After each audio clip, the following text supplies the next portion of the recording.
जय श्रीरामच्या घोषणांनी कोल्हापूर दुमदुमले. डॉक्टर जयंत आठवले जन्मोत्सवानिमित्त भव्य दिंडी, विविध संप्रदाय आणि संस्थांचा उत्स्फूर्त सहभाग.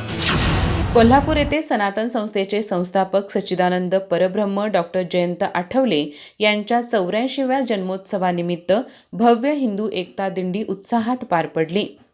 रामराज्य निर्माण अभियान अंतर्गत आयोजित या दिंडीमुळे करवीर नगरीत जय श्रीरामच्या घोषणांनी वातावरण दुमदुमले. मिरजकर तिकटी येथून दिंडीला प्रारंभ झाला. यावेळी जयंतीभाई पटेल यांच्या हस्ते धर्मध्वजाचे पूजन करण्यात आले. त्यानंतर सच्चिदानंद परब्रह्म डॉक्टर जयंत आठवले, श्री महालक्ष्मी देवी आणि श्री ज्योतिबा देव यांच्या प्रतिमांच्या पालखीचे पूजन करण्यात आले. दिंडी मिरजकर तिकटी खरी कॉर्नर महाद्वार रोड मार्गे छत्रपती शिवाजी महाराज पुतळा येथे पोहोचून सांगता झाली.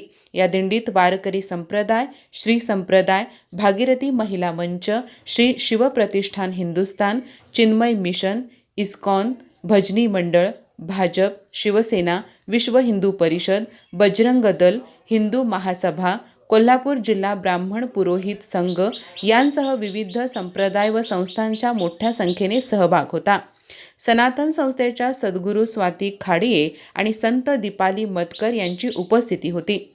दिंडी दरम्यान चारचाकी वाहनांवरील छत्रपती शिवाजी महाराज यांची मूर्ती, विविध पारंपरिक वेशभूषा, कलशधारी महिला तसेच मर्दानी खेळ, लेझिम, ढोल, गदा, शाहिरी, वानर सेना आदी विविध पथकांनी वातावरण भारावून टाकले. वारकऱ्यांच्या रामकृष्ण हरी घोषणांनी उपस्थितांना आध्यात्मिक अनुभूती दिली.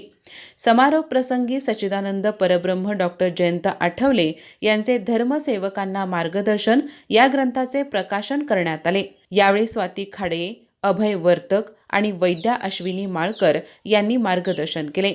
या कार्यक्रमास महादेव यादव महाराज, रामभाऊ मेथे, नितीन काकडे, किशोर घाटगे, कृष्णांत पवार, मानसिंग शिंदे, दीपक देसाई यांच्यासह विविध मान्यवर उपस्थित होते. अधिक माहिती आणि ताज्या घडामोडींसाठी आजच आमचे चॅनल सबस्क्राईब करा.